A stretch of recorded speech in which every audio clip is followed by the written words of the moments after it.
Hey guys, welcome back to Mo's Game Table. Today we're going to take a look inside Brotherhood and Unity, War in Bosnia and Herzegovina, 1992 to 1995. This is a game designed by Tomislav Cipcic and published by Compass Games. I just got this in the mail and I wanted to take a look inside and share it with you. This game is now available from Compass, and it is a 2 to 3 player game based on the Bosnian War. This is a conflict that there are not very many games on. And part of that could be due to the fact that it is fairly recent history. It ended in 1995.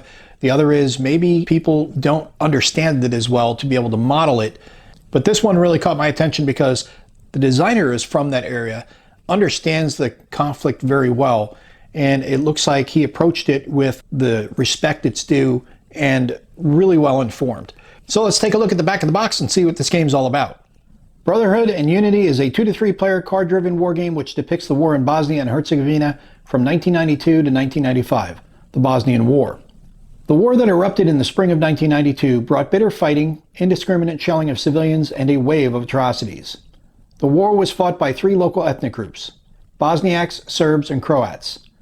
Paramilitary formations from Serbia and Krajina, Croatian armed forces, foreign Muslim volunteers, UN peacekeepers, and NATO Air Force. Events such as the Siege of Sarajevo and Srebrenica massacre became iconic of the conflict, as the war became the single most important historical event in Balkans since World War II. The game shows all of the major events from the Siege of Sarajevo to the ferocious battles for the Posavina corridor and desperate defense of the Bosniak enclaves.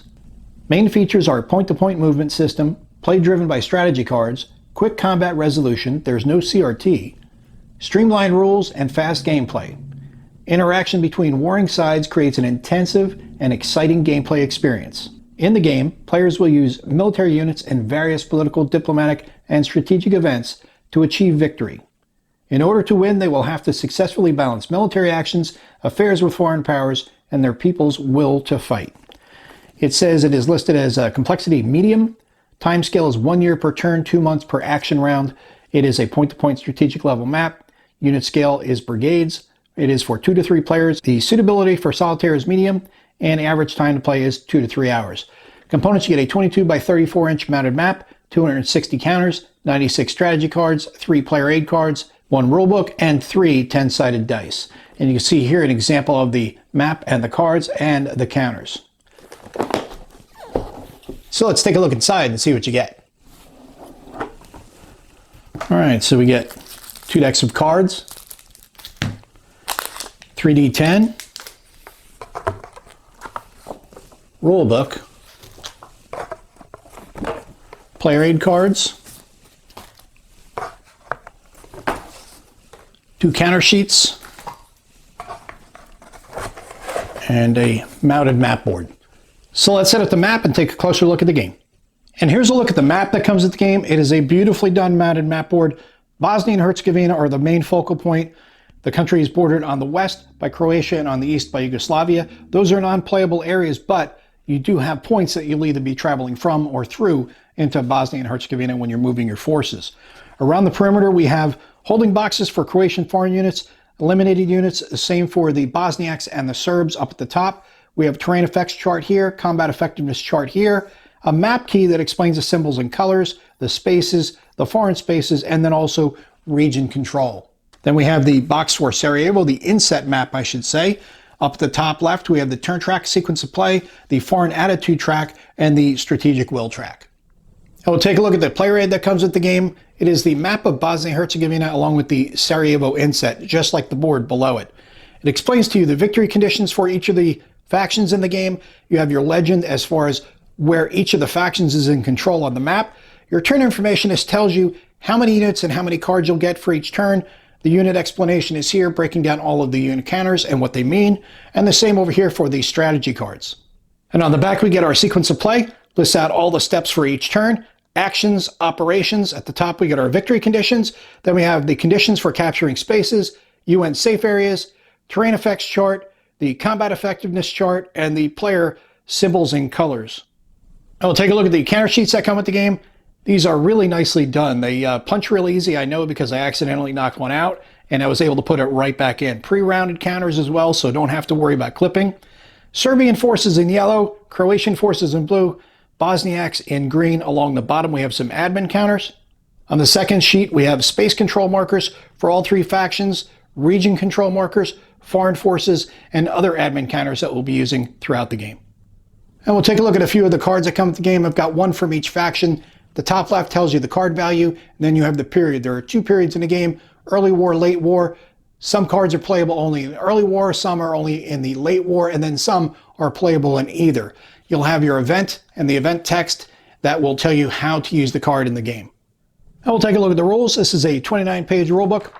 On the inside of the front cover, we have our table of contents. Start off with the introduction, a listing of the game components, the map, explaining to you all the different spaces that are on the map, terrain, the Sarajevo map, and you'll notice here we've got a designer note, another one over there. Throughout the book, you'll find these gray boxes where the designer will explain his intent in doing different aspects of the game.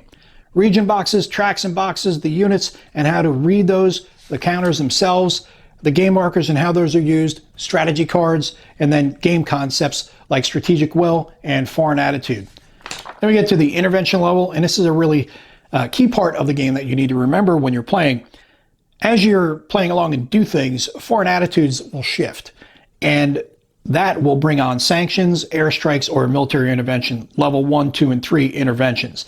If you get to military intervention level 3, the game's immediately over for you. Does not matter what your strategic will score is, it's done. You're out.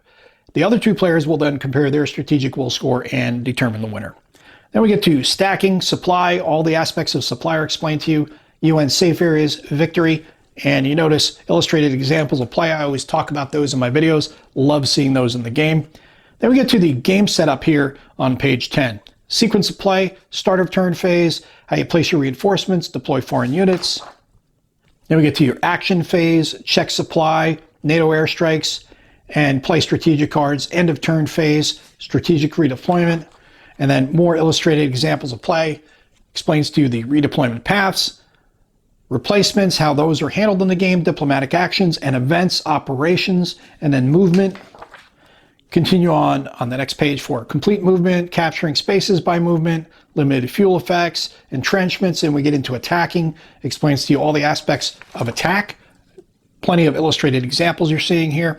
Eliminating units, how you retreat after defense, ignoring retreats, foreign spaces, elimination due to retreat, advance after combat, capturing spaces and regions, how that's handled, more illustrated examples of play, and then we get to the 2-player game, a variant for that, including the sequence of play for a 2-player game. Then we have other game variants, an extended game, and a fight to the end, and then the appendix starts here on page 22. So rules proper start on page 10, they go to about page 20, then you have the 2-player variant, and then other game variants for the next couple of pages. And the appendix here lists out the history of Bosnia and Herzegovina. We have the card notes, explains to you the different cards that are in the game. I really like that because it gives you a little extra reading and you get a little bit more background historically on what each of those cards is. Then we have a selected bibliography and counter manifests, credits, and then the index on the back of the book.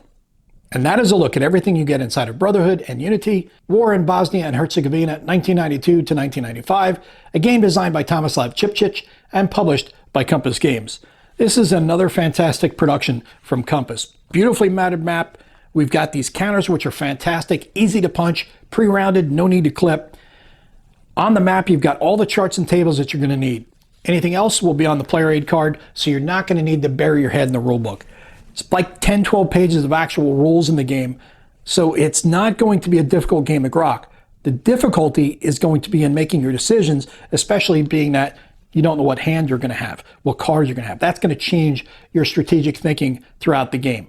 And I'm really looking forward to digging into this one also because I'd like to know more about the war in Bosnia and Herzegovina. And war games are a fantastic medium in conveying that information and also sparking the interest to learn more about it. So I'm really looking forward to getting this one on the table. I'm going to play it solitaire first, especially to learn the game. Hopefully I'll be able to play it with one other player. I don't know if I'm going to be able to get 2 more players because of our current environment right now. Hopefully we'll see a vassal module from Compass in the near future because that will be the best way to play with 3 players online. And I'm really looking forward to doing that. But I'm looking forward to getting this one on the table and sharing my impressions with you in a review pretty soon. Well, I hope that helps you guys out if you've been curious about this one. If you have any comments or questions, post them down below. Thanks for tuning in, guys. See you next time.